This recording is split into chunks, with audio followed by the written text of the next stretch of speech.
بسم اللہ الرحمن الرحیم۔ عنوان ہے ضوابط التصحیح، صفحہ نمبر 64۔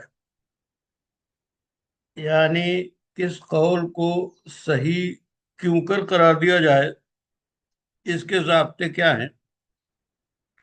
تو کہتے ہیں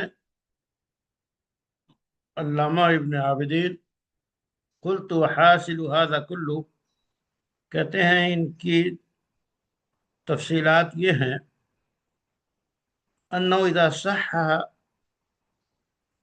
او صحح كل من الروایتین بلفظ واحد، کہتے ہیں کہ دو روایتیں موجود ہیں، ان دو روایتوں میں سے دونوں کو ایک ہی لفظ سے صحیح قرار دیا گیا ہے، یعنی دونوں کے لیے ایک ہی لفظ استعمال ہوا ہے اور اسے مثلا ہر ایک کے ساتھ یہ لگا ہوا ہے ہوا صحیح۔ دو روایتیں نقل کی گئیں، دو قول نقل کیے گئے اور دونوں قول کے ساتھ ایک ہی ہے کہ آپ کے ہوا صحیح۔ اب تصحیح جو صحیح کا لفظ ہے دونوں کے لیے ایک ہی بولا گیا، یا دونوں کے لیے کہا گیا ہوا الاصح، یا دونوں کے لیے کہا گیا بہی یفتا، تو ایسی صورت میں کیا کریں گے؟ تو کہہ رہے ہیں کہ ایسی صورت میں مفتی کو اختیار ہوگا کہ ان دونوں میں سے جسے چاہے اختیار کر لے، اور مفتی کو اختیار دیا جائے گا۔ یہ انہوں نے تفصیل بتائی۔ پہلی بات تو یہ کہ دو روایتوں میں سے دونوں روایت کے لیے صحیح قرار دینے کے ایک ہی لفظ استعمال کیے گئے، جیسے کہ دونوں کے لیے صحیح کہا گیا، دونوں کے لیے اصح کہا گیا، دونوں کے لیے بھی یفتہ کہا گیا۔ تو ایسی صورت میں ان دو روایتوں میں سے کسی ایک روایت کو اختیار کرنے کا جو ہے اختیار جو ہے مفتی کو حاصل ہوگا۔ دوسری بات یہ ہے وَإِذَا اخْتَلَفَ اللَّفْظُ، کہ دو روایتیں ہیں اور ان کو صحیح قرار دینے میں الفاظ کا اختلاف ہو، الگ الگ لفظ استعمال کیے ہیں۔ مثلا ایک روایت کے لیے استعمال کیا گیا لفظ الفتوہ، ایک کے لیے فتوے کا لفظ استعمال کیا گیا، اور تو ایسی صورت میں جس ایک کو صحیح کہا گیا اور ایک کے لیے کہا گیا کہ علیہ الفتوہ، تو کہتے ہیں کہ پھر جس کے لیے فتویٰ کا لفظ استعمال ہوا ہے فہو اولا، تو یہ زیادہ بہتر ہے۔ کیوں؟ اس واسطے کہ فتویٰ صحیح پر ہی دیا جاتا ہے اور ہر صحیح پر فتویٰ نہیں دیا جاتا۔ تو جب دو روایتیں ہیں اور ایک روایت کے لیے یہ ہے کہ صحیح کا لفظ استعمال کیا گیا اور ایک روایت کے لیے علیہ الفتوہ کا لفظ استعمال کیا گیا، تو ایسی صورت میں جس کے لیے علیہ الفتوہ کا لفظ استعمال کیا گیا وہ زیادہ بہتر ہے۔ کیوں؟ اس واسطے کہ فتویٰ کس پر ہوتا ہے؟ صحیح پر ہوتا ہے، اور ہر صحیح قول پہ فتویٰ نہیں ہوتا۔ تو جس کے ساتھ یہ قید لگی ہوئی ہے کہ یہ روایت صحیح ہے اور دوسری روایت کے ساتھ یہ ہے کہ اس پہ فتویٰ ہے، تو جس پہ فتویٰ کا لفظ لگا ہوا ہے تو یہ تو یقینی بات ہے کہ وہ صحیح ہے، تبھی فتویٰ دیا گیا۔ اور جس کو کہا گیا کہ یہ صحیح ہے، کوئی ضروری نہیں کہ ہر صحیح قول پہ فتویٰ دیا جائے۔ جو ہے لأن الصحیح فی نفسہ قد لا یفتیٰ بہ، کیونکہ بہت سے اقوال صحیح ہونے کے باوجود ان پہ فتویٰ نہیں دیا جاتا۔ کیوں؟ لکون غیرہ اوفق لتغیر الزمان وللضرورہ، کہتے ہیں کبھی ایسا ہوتا ہے کہ صحیح ہونے کے باوجود اس روایت پہ فتویٰ نہیں ہوتا۔ کیوں؟ اس لیے کہ وہ روایت جو جس پہ فتویٰ دیا گیا ہے وہ زمانے کی تبدیلی کی وجہ سے اس زمانے سے زیادہ میل کھاتی ہے، زیادہ مناسب ہے، یا ضرورت شرعیہ کی بنیاد پہ فتویٰ دیا گیا ہے، تو جس روایت کے ساتھ فتویٰ کا لفظ شامل ہو اس سے دو باتیں سمجھ میں آتی ہیں۔ جس قول کے ساتھ فتویٰ کا لفظ شامل ہو اس سے دو باتیں سمجھی جاتی ہیں۔ ایک بات تو یہ سمجھی جاتی ہے کہ اس پر فتویٰ دینا درست ہے، ایک بات یہ سمجھی گئی کہ اس پہ فتویٰ دینا درست ہے، اور دوسری بات کیا سمجھی گئی کہ یہ صحیح ہے، تو صحیح ہونا بھی ثابت ہوا اور فتویٰ بھی اس پہ ثابت ہوا۔ تو اس اعتبار سے کہتے ہیں کہ ایک بات یہ ثابت ہے کہ اس پہ فتویٰ ہے، والآخر، اور دوسری بات یہ ثابت ہوئی کہ یہ صحیح بھی ہے۔ کیوں؟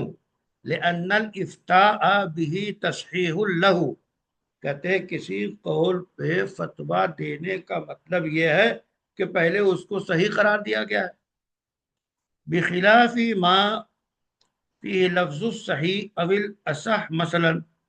ہاں اگر کسی لفظ کے ساتھ یہ ہو، کسی روایت کے ساتھ یہ ہے کہ یہ صحیح ہے، یا کسی روایت کے ساتھ یہ ہے کہ یہ اصح ہے، اور دوسری روایت کے ساتھ یہ ہے کہ علیہ الفتویٰ، تو اصح یا صحیح کے مقابلے میں جس پہ فتویٰ کا لفظ ہے اس کو اختیار کیا جائے گا۔ دو باتیں ہو گئی۔ تیسری بات یہ ہے کہ اگر ایسا ہو کہ آپ کے دونوں روایتوں اور دونوں قولوں کے ساتھ جو ہے فتویٰ کا لفظ استعمال ہوا، اب کیا کریں گے؟ کہہ رہے ہیں کہ اب دیکھیں گے اگر ان دونوں میں سے ایک میں حصر کا لفظ استعمال کیا گیا ہے، یعنی فتویٰ تو دونوں قول اور دونوں روایتوں کے ساتھ ہے کہ فتویٰ اس پر ہے، تو اب کیا کریں گے کہ اب دیکھیں گے، دیکھیے ان دونوں میں سے جو فتویٰ کا لفظ استعمال ہوا ہے کیا کسی کے ساتھ حصر ہے؟ تو اگر کسی کے ساتھ حصر ہے تو اس پہ عمل کیا جائے گا، مثلا بِهِ یفتیٰ، اب یہ بِهِ جو ہے یہ حصر ہو گیا، تو اگر ایک روایت ہے یفتیٰ، اس پہ فتویٰ دیا گیا، اور دوسرے کے ساتھ ہے بِهِ یفتیٰ، تو بِهِ جو ہے یہ حصر کا لفظ ہے، یا اسی طرح کہیں علیہ الفتویٰ، تو بِهِ یفتیٰ یا علیہ الفتویٰ یا هو الاولیٰ، یا اس طرح کے الفاظ لائے گئے، تو اس سے پتہ یہ چلا کہ ان پر عمل کیا جائے گا۔ یا یہ کہا جائے کہ علیہ عمل الامہ، کیوں؟ اس واسطے کہ اس سے پتہ چلتا ہے کہ اجماع ہے۔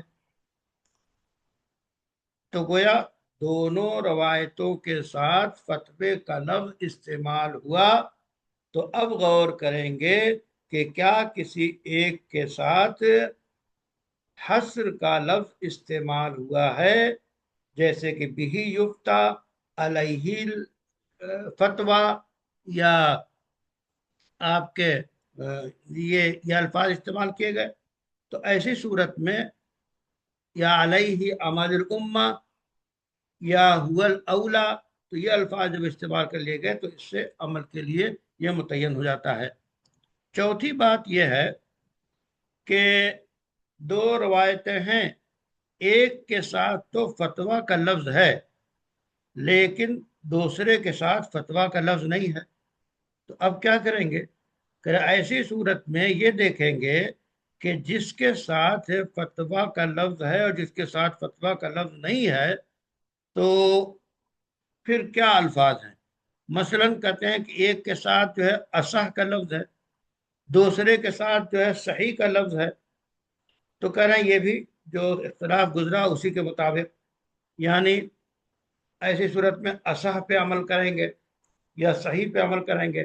اصح اور صحیح پہ عمل کرنے کے سلسلے میں اختلاف گزر چکا ہے اس سے پہلے کہ بعض کی روایت یہ ہے کہ ایک ہی پہ عمل کیا جائے گا، اصح پہ، اور بعض حالات میں صحیح پہ عمل کیا جائے گا۔ اس کے بعد کہتے ہیں کہ اگر دو، ایک صورت تو یہ ہے کہ مثلا دو روایتیں ہیں اور دونوں کو صحیح قرار دیا گیا ہے، لیکن یہ دو کتابوں میں ہے۔ ایک کتاب میں ایک قول کو صحیح نقل کیا گیا، دوسری کتاب میں دوسرے قول کو صحیح نقل کیا گیا، تو اس وقت یہ مسئلہ ہے۔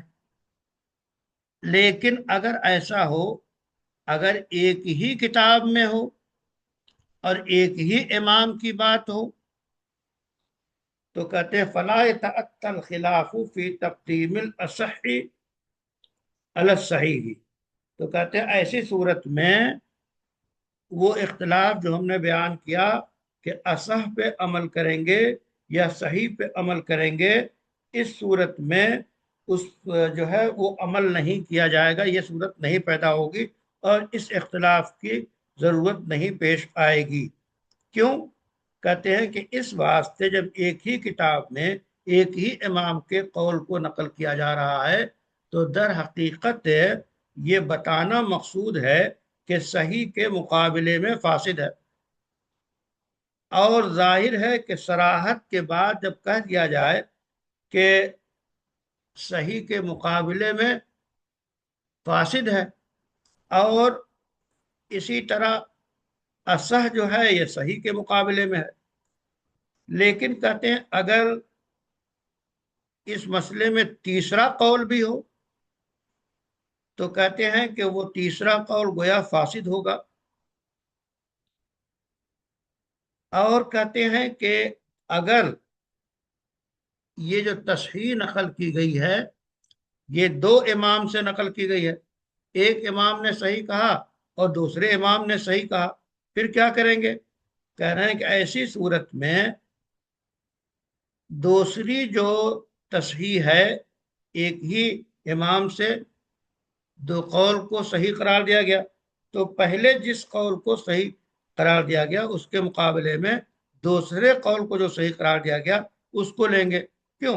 اس واسطے کہ واضح ہے کہ یہاں پہ ایک راجح ہوگا، ایک مرجوح ہوگا، اور کہتے ہیں کہ اس طرح کی کا طرز عمل علامہ قاسم جو شاگرد ہیں صاحب فتح القدیر کے، ان کے یہاں بہت پایا جاتا ہے۔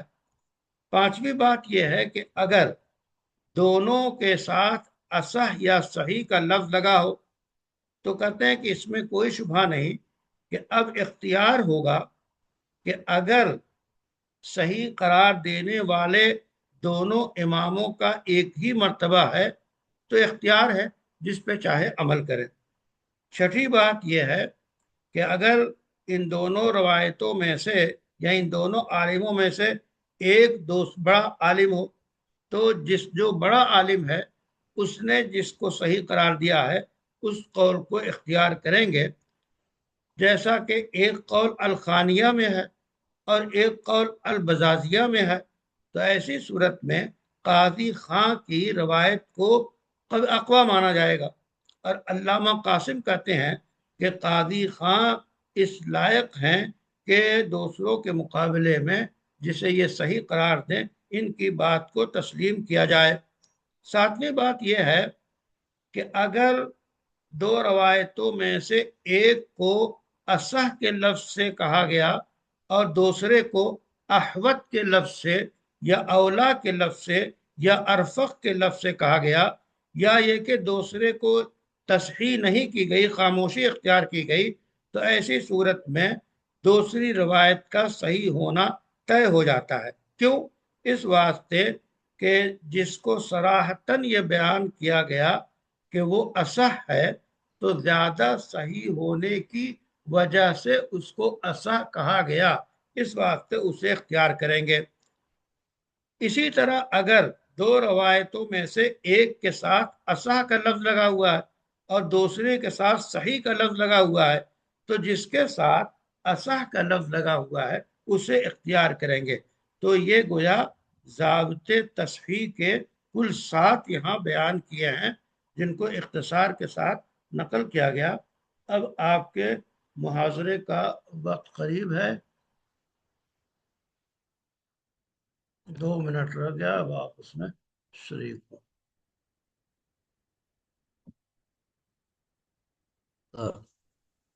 دوہرا